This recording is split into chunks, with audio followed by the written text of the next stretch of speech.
लातों के भूत हैं, बातों से मानेंगे नहीं। ना सिर्फ पेमेंट में बल्कि फिटमेंट फैक्टर की बढ़ोतरी की वजह से पेंशन में भी फायदा हो जाएगा। इजाफा 3.94 फिटमेंट फैक्टर भी बदल जाएगा, बदलना पड़ेगा। वो इस देश का सिपाही है, इस देश का बच्चा है, उसके साथ मारपीट हुई है। मारपीट करने वालों पे एनएसए लगे। नमस्कार, वंदे मातरम। दोस्तों, स्वागत है आप सबका सैनिक पाठशाला में। आज का वीडियो बेहद रोचक वीडियो है, जानकारीदायक वीडियो है दोस्तों, इसलिए वीडियो में पूरा बने रहें। पूरा वीडियो देखेंगे तभी आपको सभी चीजें समझ में आएंगी। दोस्तों, आप सबको पता है कि 8वां पे कमीशन में फैमिली यूनिट को बढ़ाने की मांग चल रही है। ना सिर्फ ये मांग मीडिया में चल रही है, बल्कि इस मांग को टीओआर में भी सम्मिलित करने के लिए एनसीजेसीएम ने भेज दिया है। और एनसीजेसीएम की इसी पॉइंट को राज्यसभा में भी सरकार ने कुछ दिनों पहले समझाया था, दिखाया था। तो इसका मतलब 8वां पे कमीशन में फैमिली यूनिट को बढ़ाने का टीओआर में पॉइंट आ सकता है। और ऐसे में अगर ये फैमिली यूनिट बढ़ जाता है तो मिनिमम बेसिक में तो बढ़ोतरी होगी, ये तो तय है। लेकिन क्या इसका पेंशन या पेमेंट में भी असर पड़ेगा? क्या बाकी जो स्लैब है उनमें भी असर पड़ेगा? और क्या फिटमेंट फैक्टर भी इसकी वजह से बढ़ जाएगा? इसके बारे में आज आपको बकायदा पूरा कैलकुलेशन के साथ समझाऊंगा। बेहद रोचक जानकारी है, महत्वपूर्ण जानकारी है दोस्तों। दस्तावेजों के बेस पर कोरिलेट करके आपको समझाऊंगा दोस्तों। इसके साथ ही साथ आप सबको पता है, हाल फिलहाल में भूनी में टोल प्लाजा में जो एक बेहद ही शर्मसार करने वाली घटना हुई थी, उस घटना के खिलाफ सरकार ने, केंद्र सरकार ने और राज्य सरकार ने ऐसा ताबड़तोड़ एक्शन लिया है दोस्तों कि अभी फौजियों को देखते ही उत्तर प्रदेश में टोल प्लाजा वाले सैल्यूट मार रहे हैं। जी हां, ऐसी नौबत आ गई है। ताबड़तोड़ एक्शन केंद्र सरकार ने भी और राज्य सरकार ने भी लिया है, जिसका हम स्वागत करते हैं। चलिए इसके बारे में भी आगे बात करेंगे। आगे बढ़ने से पहले इस वीडियो में मेरा हमेशा की तरह आप सबसे आग्रह है, सामने के ये जो आंकड़े देख पा रहे हैं दोस्तों, अभी भी बहुत संख्या में पेंशनर्स हैं जिन्होंने चैनल को सब्सक्राइब नहीं किया है। तो आपने भी अगर अभी तक सैनिक पाठशाला चैनल को सब्सक्राइब नहीं किया है तो फटाफट से चैनल को सब्सक्राइब कर लीजिए, क्योंकि आने वाले समय में पे कमीशन से जुड़ी हुई या आपके फायदेमंद जानकारियां इसी चैनल से आपको समय समय पर, सटीक समय पर मिलती रहेंगी दोस्तों। ताकि आपसे जानकारियां ना छूटें, इसलिए चैनल को पहले से सब्सक्राइब करके रख लीजिए। सब्सक्राइब करना फ्री ऑफ कॉस्ट है दोस्तों। चलिए अब आगे बढ़ते हैं। जैसे आप देख पा रहे हैं, कुछ महत्वपूर्ण जो है तथ्य हैं दोस्तों। लातों के भूत बातों से नहीं मानते हैं, वाह गजब। फौजी के समर्थन में डबल नहीं ट्रिपल एक्शन, धन्यवाद सरकार का। जी हां दोस्तों, भूनी में जो शर्मसार करने वाली एक घटना टोल प्लाजा से आई थी, उस घटना के बाद जो एक्शन लिए गए हैं, डबल नहीं ट्रिपल। सबसे पहला एक्शन तो उस टोल प्लाजा के आसपास के गांव वालों ने ही ले लिया। उन्होंने ही टोल प्लाजा में धावा बोल दिया, जिसके बाद पुलिस को आकर के बीच बचाव करना पड़ा। और केंद्र सरकार की तरफ से जिस कंपनी को टोल प्लाजा का जो जिम्मा दिया गया था, ठेका दिया गया था, उनसे वो ठेका वापस लिया गया। उस कंपनी को ब्लैक लिस्ट कर दिया गया ताकि वो अब कभी भी इस तरीके से टोल प्लाजा का ठेका ले ही ना पाए। साथ ही साथ 20 लाख रुपए का जुर्माना भी ठोका गया। ये तो था केंद्र सरकार की तरफ से एक्शन। अब दोस्तों, इसके ऊपर राज्य सरकार ने क्या एक्शन लिया है? जितने भी टोल प्लाजा के जो कर्मचारी थे जो इस घटना में लिप्त पाए गए थे, उनमें से 8 की गिरफ्तारी अभी तक हो चुकी है। और सबसे बड़ी बात है दोस्तों, उनके खिलाफ राष्ट्रीय सुरक्षा कानून लगाने की तैयारी चल रही है, क्योंकि उन्होंने एक फौजी के ऊपर हाथ उठाया और इस तरीके से, इस बर्बरता के साथ हाथ उठाया जो एक शर्मसार करने वाली घटना थी। तो कहीं ना कहीं ट्रिपल एक्शन हुआ है। गांव वालों ने एक्शन लिया, राज्य सरकार ने एक्शन लिया और केंद्र सरकार ने भी एक्शन लिया। इस तरीके के अगर ठोस एक्शन, अगर कठोर एक्शन इस तरीके की घटना के खिलाफ लिए जाएं तो हो सकता है आने वाले समय में इस तरीके की घटनाएं दोबारा ना हो। इससे जुड़े हुए कुछ वीडियो क्लिप्स हैं, आप वीडियो क्लिप्स देखिए, वीडियो क्लिप्स का मजा लीजिए, क्योंकि अभी हाल फिलहाल में इस घटना के बाद, सरकारी एक्शन के बाद, अब टोल प्लाजा में सैनिकों से किस तरीके से सैल्यूट किया जा रहा है, उसका आप कुछ नमूने देख लीजिए। देख पा रहे हैं आप किस तरीके से फौजियों को, फौजी गाड़ियां क्रॉस होते ही वहां पर सैल्यूट कर रहे हैं। ये भूनी में नहीं, भूनी के आसपास और भी टोल प्लाजा है उत्तर प्रदेश में, सभी में अब इस तरीके का माहौल बन गया है।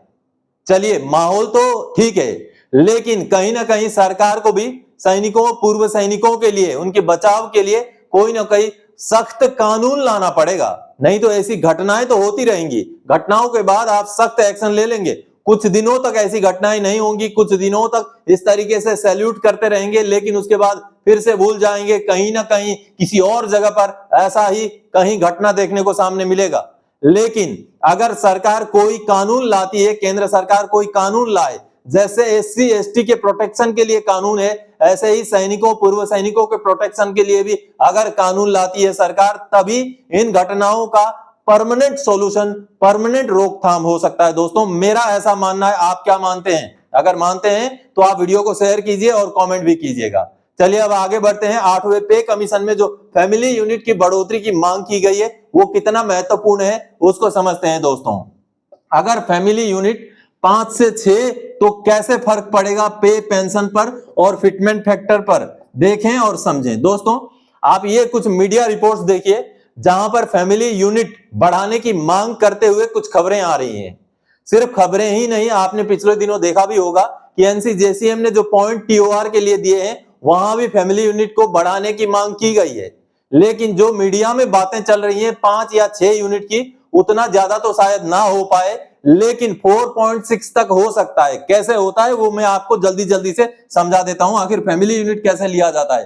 फैमिली यूनिट लेने के लिए जो परिवार का मूल व्यक्ति है, जो कमाने वाला व्यक्ति है, उसको 1 माना जाता है। उनकी जो वाइफ है उनको 0.8 माना जाता है, 0.8 माना जाता है, और जो बच्चे हैं उनको 0.6 माना जाता है, और टोटल 2 बच्चों का जो है हिसाब किताब लिया जाता है, यानी कि 1.2 माना जाता है बच्चों का मिला के। तो 7वें पे कमीशन में केवल इन्हीं लोगों को लेकर के फैमिली यूनिट बनाया गया था। जी हाँ, यानी कि ये 0.8 और ये 1.2 मिला करके टोटल 3 यूनिट का परिवार माना गया था 7वें पे कमीशन में। और इसी 3 यूनिट के परिवार के हिसाब से 7वें पे कमीशन में मिनिमम बेसिक को तय किया गया था। ये सामने आप 7वां पे कमीशन का रिपोर्ट का एक हिस्सा देखिए। यहां पर 3 फैमिली यूनिट के हिसाब से जो भी घर में खर्चा होने वाली चीजें हैं उनका पूरा ब्यौरा दिया गया है। खाने पीने की चीजें हो, इलेक्ट्रिसिटी बिल हो, हर तरीके के चीजों को लेकर के एक परिवार में 3 यूनिट मानते हुए ये हिसाब किताब किया गया था, जिसका टोटल हर चीज का हिसाब किताब करने के बाद जोड़ निकाला गया था 18,000। और इसी जोड़ के बेस पर टोटल हमारा जो बेसिक, जो मिनिमम बेसिक तय किया गया था उसको 18,000 के रूप में तय किया गया था।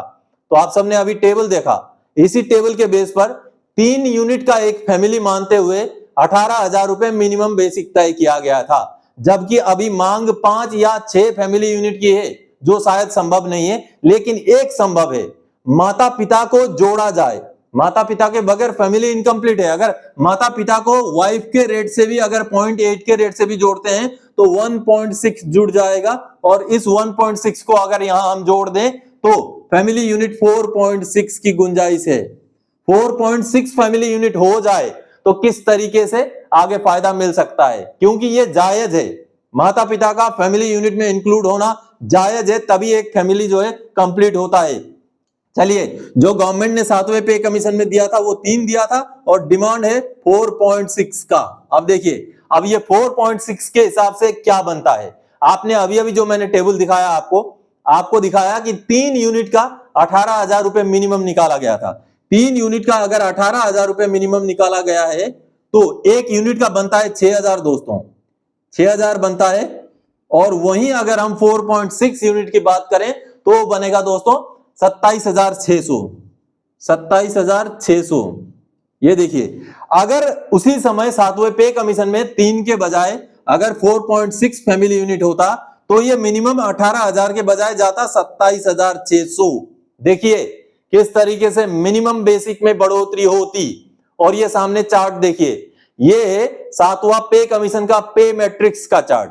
इसमें मिनिमम आप बेसिक देखिए 18,000 रुपए, इसी 18,000 में बढ़ोतरी होकर के 27,600 बन जाता। अगर मिनिमम जो पे लेवल 1 का जो कर्मचारी है उसका अगर 27,600 बन जाता 18,000 के बजाय, तो आगे के जितने भी पेमेंट के स्लैब हैं सभी में बढ़ोतरी हो जाती। दोस्तों इस तरीके से केंद्र सरकार के कर्मचारियों का जो तनख्वाह है, तनख्वाह में बढ़ोतरी हो जाती अगर 4.6 का फैमिली यूनिट लिया गया होता तो। लेकिन अब की बार 8वें पे कमीशन में यह डिमांड जोरों शोर पे चल रहा है, और जो एनसीजेसीएम है उन्होंने भी पॉइंट भेजा है। तो अब इससे कैसे पेंशन में फर्क पड़ेगा, क्योंकि पेमेंट का तो आपने समझ लिया, कैसे पेंशन में फर्क पड़ेगा और फिटमेंट फैक्टर में कैसे फर्क पड़ेगा वो समझते हैं। चलिए 6 CPC में मिनिमम बेसिक दिया गया, 6 CPC में वो 5200 रुपए था, 5200 रुपए मिनिमम बेसिक था, ठीक है। अब देखिए 7वें पे कमीशन में ये 5200 रुपए कितना बन गया, 18,000 रुपए बन गया। ये कैसे बना, आपने एक कैलकुलेशन तो अभी अभी देखा, मैंने थोड़ी देर पहले आपको दिखाया। अब अगला कैलकुलेशन मैं आपको समझाता हूं। मिनिमम जो बेसिक था 6 CPC में वो था 5200 रुपए और जो ग्रेड पे था वो 1800 रुपए था, और ग्रेड पे 1800 रुपए और 5200 मिला के बनता है 7000 रुपए दोस्तों। अब 7000 रुपए में हमारा फिटमेंट फैक्टर कितना था 7वें पे कमीशन में, वो था 2.57। अब 2.57 और 7000 रुपए को अगर आप मल्टीप्लाई करेंगे तो 17,990 रुपए बन रहा है, जिसको राउंड ऑफ करके 18,000 रुपए बनाया गया।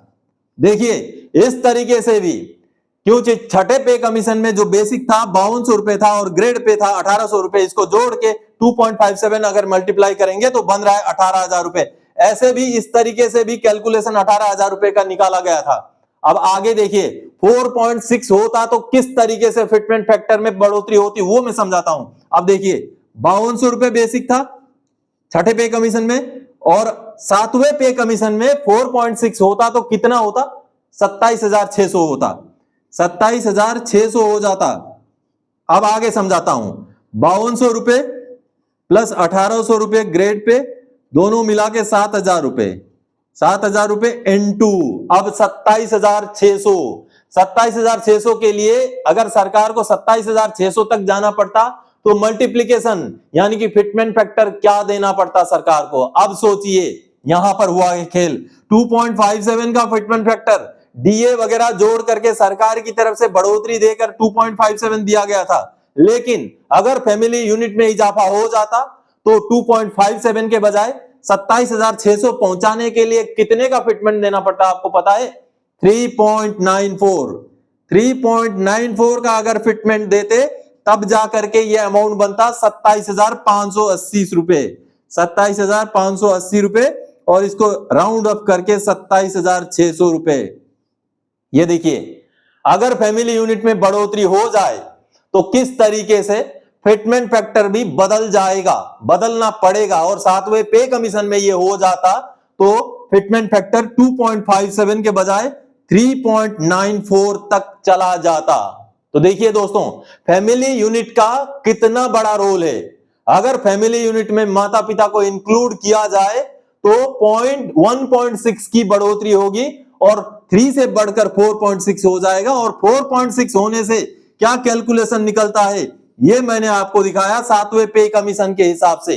तो यही चीज 8वें पे कमीशन में जब फैमिली यूनिट बढ़ जाएगा तो हमें किस तरीके से ना सिर्फ पेमेंट में बल्कि फिटमेंट फैक्टर की बढ़ोतरी की वजह से पेंशन में भी फायदा हो जाएगा, इजाफा हो जाएगा दोस्तों। तो ये फैमिली यूनिट बढ़ने का बढ़ाने का जो है मांग क्यों किया गया है, ये है उसका जस्टिफिकेशन। तो दोस्तों आज के इस वीडियो में इसी जानकारी के साथ आया था। आगे और कोई जानकारीदायक आपसे सरोकार रखने वाला विषय लेकर मैं फिर से हाजिर हो जाऊंगा। तब तक के लिए जय हिंद दोस्तों।